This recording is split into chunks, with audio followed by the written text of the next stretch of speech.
Mayday, Pakistan 8303. Pakistan 8303, Roger sir. Both runways available to land. जिस वक्त pilot ने ये अल्फाज बोले उस वक्त ये पैसेंजर एयरक्राफ्ट कराची के ऊपर सिर्फ 600 फीट की ऊंचाई पर था। पाकिस्तान के सबसे बड़े शहर कराची में कड़कती गर्मी की वजह से हर कोई अपने घरों में बंद था। दोपहर के 2:35 हो रहे थे और किसी को भी मालूम नहीं था कि कुछ ही लम्हों के बाद कराची में एक इमरजेंसी सिचुएशन पैदा होने वाली है, क्योंकि पाकिस्तान इंटरनेशनल एयरलाइंस PK-8303 के पायलट ने मेडे का डिस्ट्रेस सिग्नल दे दिया था। इसका मतलब था कि पायलट बेबस हो चुका है और जहाज अब उसके कंट्रोल से बाहर जा चुका है। ये सिग्नल देने के चंद सेकंड्स के बाद कराची एक जोरदार धमाके से लरस उठता है और आसमान काले धुएं की चादर ओढ़ लेता है। एयरबस A320 मॉडल कॉलोनी की घनी आबादी के ऊपर एयरपोर्ट से सिर्फ 430 मीटर पहले क्रैश कर जाता है। हैरानी की बात यह है कि इन्वेस्टिगेशन रिपोर्ट में बताया गया कि प्लेन में किसी किस्म का कोई फॉल्ट नहीं था। तो फिर आखिर ये हादसा हुआ तो हुआ कैसे? पायलट और ट्रैफिक कंट्रोलर के दरमियान क्या बातचीत चल रही थी? सिर्फ चंद मिनट पहले इसी एयरपोर्ट पर लैंडिंग की पहली कोशिश क्यों और कैसे नाकाम हुई और 3 साल तक चलने वाली इन्वेस्टिगेशन में कौन से राज खुल कर सामने आए? ज़ेम टीवी की वीडियोस में एक बार फिर से खुशामदीद। नाज़रीन, 22 मई 2020 वाले दिन फ्लाइट 8303 को लाहौर से 1 बजे टेक ऑफ करना था और उसकी मंजिल थी कराची इंटरनेशनल एयरपोर्ट। ये एक छोटी फ्लाइट थी जिसको तकरीबन 1 घंटे 45 मिनटों में अपनी मंजिल पे लैंड करना था। उस वक्त कोविड लॉकडाउन्स अपने उरूज पर थे, जिसकी वजह से बहुत कम फ्लाइट्स चल रही थी। लेकिन दूसरी तरफ रमजान का महीना चल रहा था और ईद की छुट्टियां करीब आने वाली थी। फ्लाइट्स कम थीं और पैसेंजर्स ज्यादा, यानी फ्लाइट पूरी तरह से पैक्ड थी। इसमें टोटल 91 पैसेंजर्स और 8 क्रू मेंबर्स मौजूद थे। आज के दिन मौसम बिल्कुल परफेक्ट था, लाहौर में भी और कराची में भी। पायलट्स की बात की जाए तो फ्लाइट कैप्टन 58 इयर्स के सज्जाद गुल थे, जिनको पाकिस्तान इंटरनेशनल एयरलाइंस ज्वाइन किए 24 साल गुजर चुके थे और इनके पास 18,000 घंटों का एक्सपीरियंस था। जबकि फर्स्ट ऑफिसर 33 इयर्स के उस्मान आजम थे, जिनको PIA में 10 साल गुजर चुके थे। ये 16 साल पुराना एयरबस A320 एयरक्राफ्ट था, जिसमें 2 CFM56 टर्बो फैन इंजन्स लगे थे और इन दोनों इंजन्स का इस स्टोरी में बहुत अहम किरदार है। एयरक्राफ्ट बिल्कुल परफेक्ट कंडीशन में था, जिसको एयरबस की रिकमेंडेशंस के हिसाब से मेंटेन भी किया जा रहा था। लाहौर एयरपोर्ट पर तमाम तर तैयारियां पूरी करने के बाद सिर्फ 5 मिनट के डिले के साथ दोपहर 1:05 पे जहाज टेक ऑफ हो गया।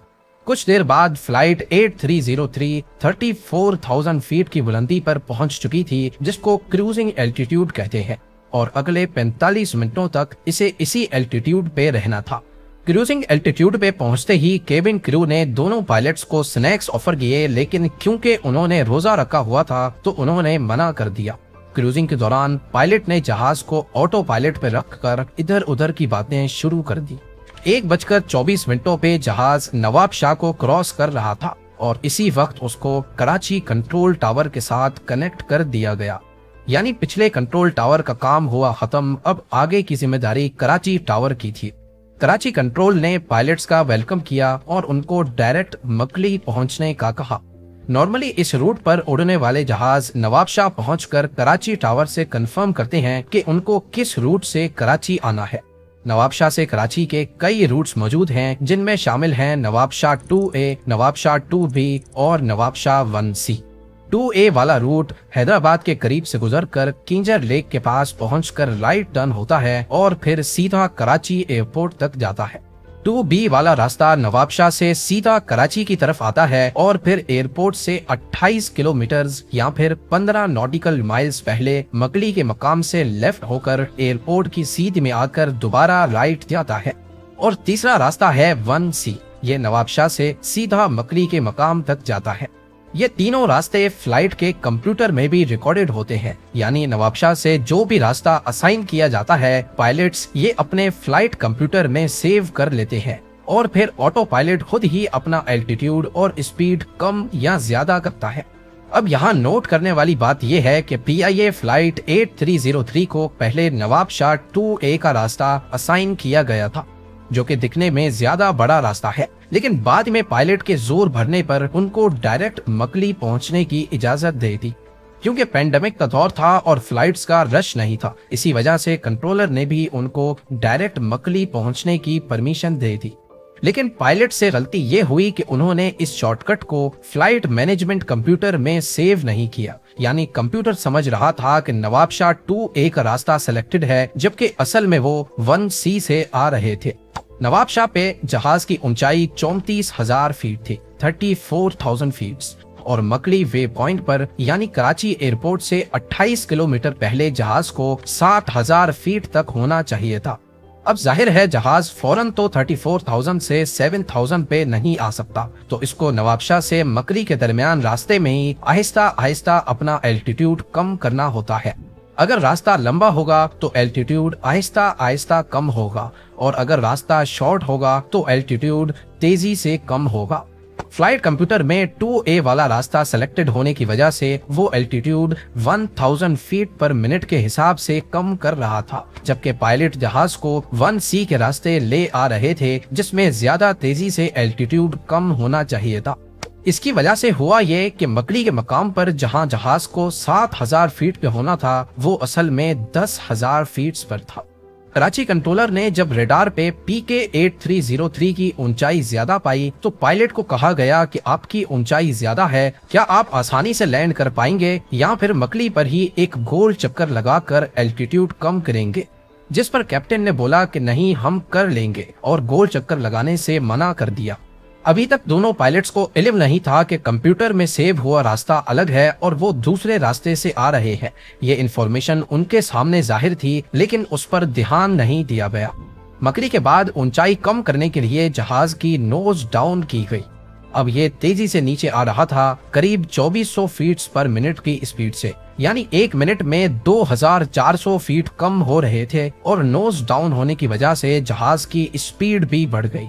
कुछ सेकंड्स के बाद जहाज रनवे से 21 किलोमीटर दूर पहुंच चुका था। इसकी ऊंचाई जहां पहले 10,000 फीट थी, वो अब 6,000 रह गई। लेकिन इस पॉइंट पर रूल के मुताबिक एल्टीट्यूड को 3,000 फीट पे रखना होता है, यानी ये लोग डबल एल्टीट्यूड पर थे। इस दौरान कंट्रोलर ने कई बार कैप्टन से राब्ता करने की कोशिश की, लेकिन फ्लाइट डाटा रिकॉर्डर के मुताबिक पायलट ने गलती से रेडियो फ्रीक्वेंसी चेंज कर दी थी। जब कैप्टन से राब्ता नहीं हो पा रहा था तो फिर इमरजेंसी फ्रीक्वेंसी के जरिए कैप्टन से राब्ता किया गया और उनको कहा गया कि आप 6,000 फीट पर हैं, जबकि यहाँ आपको 3,000 फीट पे होना चाहिए। उनको दोबारा से ऑर्बिट करने का कहा गया, जिससे जहाज की स्पीड और एल्टीट्यूड दोनों कम हो सकते थे। लेकिन इस बार भी कैप्टन ने ये कहते हुए मना कर दिया कि हम रनवे पर एस्टेब्लिश हो चुके हैं, हम कर लेंगे। इस मौके पर कैप्टन ने फर्स्ट ऑफिसर को कहा कि देखना, लैंड करने के बाद ये लोग हैरान रह जाएंगे। ये आवाज कॉकपिट वॉइस रिकॉर्डर में भी रिकॉर्ड हुई और कराची कंट्रोलर ने भी सुन लिया। कंट्रोलर ने दोबारा से उनको ऑर्बिट करने की हिदायत दी, जिस पर कैप्टन ने तीसरी बार भी मना कर दिया। इस पॉइंट पर कैप्टन को अपनी गलती का एहसास हुआ कि असल में फ्लाइट कंप्यूटर में 2A का रास्ता सिलेक्टेड था, जबकि वो 1C से आए थे। इस पर उनको ये कहते भी सुना गया, ओह ये क्या हो गया, रुके रुके, होल्ड खत्म करें।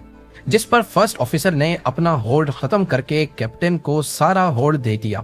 याद रहे कि यहाँ तक जहाज को फर्स्ट ऑफिसर फ्लाई कर रहे थे, जबकि कैप्टन की जिम्मेदारी हर चीज पर नजर रखना थी, और कैप्टन को इस बात का इल्म नहीं था कि फर्स्ट ऑफिसर ने लैंडिंग गियर नहीं खोला। PK 8303 बहुत तेजी से नीचे आ रही थी और एक मौके पर इसकी स्पीड 650 किलोमीटर फी घंटा से भी बढ़ गई, जिस पर वार्निंग अलार्म्स बजना शुरू हो गए। जैसे ही वो जमीन के करीब पहुंचे तो क्योंकि उनका लैंडिंग गियर नहीं खुला था, इस पर दूसरा अलार्म भी बजने लगा। इस पॉइंट पर फर्स्ट ऑफिसर डर गए और पायलट को कहा कि सर, क्या वाकई हमें एक ऑर्बिट ले लेना चाहिए जिससे स्पीड और ऊंचाई दोनों पर काबू पाया जा सकता है। लेकिन कैप्टन अपनी जिद पर अड़े हुए थे। जब वो रनवे के करीब पहुंचे तब तक जहाज में मल्टीपल अलार्म्स बज रहे थे, जिसमें एक लैंडिंग गियर का भी था। इसी कंफ्यूजन में बिना लैंडिंग गियर खुले ही जहाज को रनवे पर उतार दिया गया। 16 सेकंड्स में 4 बार जहाज रनवे से टच हुआ, जिसकी वजह से केबिन ने काफी झटके आए और जहाज के दोनों इंजन्स रनवे पर रगड़ते गए और उनमें से ऑयल लीक करने लगा। कैप्टन, जो पहले ही अलार्म्स की वजह से कंफ्यूज हो चुके थे, इस पॉइंट पर आकर उनको एहसास हुआ कि उनसे क्या गलती हो गई है। लेकिन तभी फर्स्ट ऑफिसर चिल्लाकर बोले, sir take off, sir take off. घबराहट में कैप्टन ने फर्स्ट ऑफिसर की बात मान ली और लेवर नीचे करके जहाज को दोबारा ऊपर उठा लिया। एक्सपर्ट्स का मानना है कि इस मौके पर जहाज को रनवे पर ही अपने हाल पे छोड़ देना चाहिए था। ज्यादा से ज्यादा इंजन में आग लग जाती, लेकिन कम से कम वो एयरपोर्ट इमरजेंसी सर्विस के करीब तो होते। चांस था कि उस आग पर भी काबू पाया जा सकता था, लेकिन कैप्टन ने ऐसा नहीं किया। दोबारा टेक ऑफ करने पर उनको एहसास हुआ कि एक इंजन रगड़ खाने की वजह से फेल हो चुका है और अब जहाज सिर्फ एक ही इंजन पर उड़ रहा था और उसकी हालत भी कुछ ठीक नहीं थी, क्योंकि ऑयल दोनों इंजन्स में से लीक हुआ था। अब वो 3000 फीट की ऊंचाई पर पहुंचकर गो अराउंड करके दोबारा रनवे की तरफ बढ़ रहे थे, जिस पर कंट्रोल टावर ने उनको कहा कि तमाम रनवेज खाली हैं, आप किसी पर भी लैंड कर सकते हैं। इसी दौरान आखिरी इंजन में भी वाइब्रेशन शुरू हो गई और थोड़ी ही देर बाद वो भी बंद हो गया। अब जहाज बिना इंजन के रनवे की तरफ गोल चक्कर लगाकर बढ़ रहा था और उसका एल्टीट्यूड तेजी से कम हो रहा था। इस बार कैप्टन ने लैंडिंग गियर काफी पहले ही खोल दिए थे, जिसकी वजह से ड्रैग पैदा हो रहा था और स्पीड कम हो रही थी, वो स्पीड जिसकी इस वक्त उनको सबसे ज्यादा जरूरत थी। 600 फीट की ऊंचाई पर वो रनवे की सीध में आ चुके थे, लेकिन कैप्टन को अंदाजा हो चुका था कि वो रनवे तक नहीं पहुंच पाएंगे और तभी उन्होंने मेडे की कॉल दे दी। बस फिर कुछ ही सेकंड्स के बाद रनवे से सिर्फ 1340 मीटर पहले 2:45 पे PIA flight PK 8303 model colony के घरों के ऊपर जा गिरी। इस क्रैश से पैदा होने वाले धमाके को मीलों दूर तक भी सुना गया और काला धुआं आसमान पर उठने लगा। क्रू समेत जहाज में 99 पैसेंजर्स में से 2 लोग हैरत अंगेज तौर पे बच गए, जबकि घरों पर क्रैश करने की वजह से ग्राउंड पर एक जान का नुकसान हुआ। इमरजेंसी सर्विस फौरन पहुंच गई, लेकिन तंग गरियों की वजह से उनको काम करने में काफी मुश्किल का सामना करना पड़ा। इन्वेस्टिगेशन रिपोर्ट के मुताबिक इस एक्सीडेंट की जिम्मेदारी कैप्टन पर जाती है, जिन्होंने बार बार रूल्स एंड रेगुलेशन की खिलाफ वर्जी की और कई बार ट्रैफिक कंट्रोलर की इंस्ट्रक्शंस को मानने से इनकार किया। दूसरी जिम्मेदारी एयर ट्रैफिक कंट्रोलर की थी। उन्होंने पायलट को क्यों नहीं बताया कि उनका लैंडिंग गियर नहीं खुला हुआ।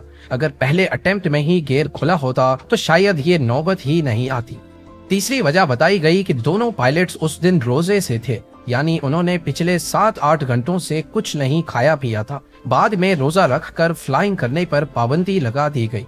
इसी इन्वेस्टिगेशन रिपोर्ट में ये बात भी निकल कर सामने आई कि पाकिस्तान इंटरनेशनल एयरलाइंस के 40% पायलट्स के पास लाइसेंस ही नहीं है।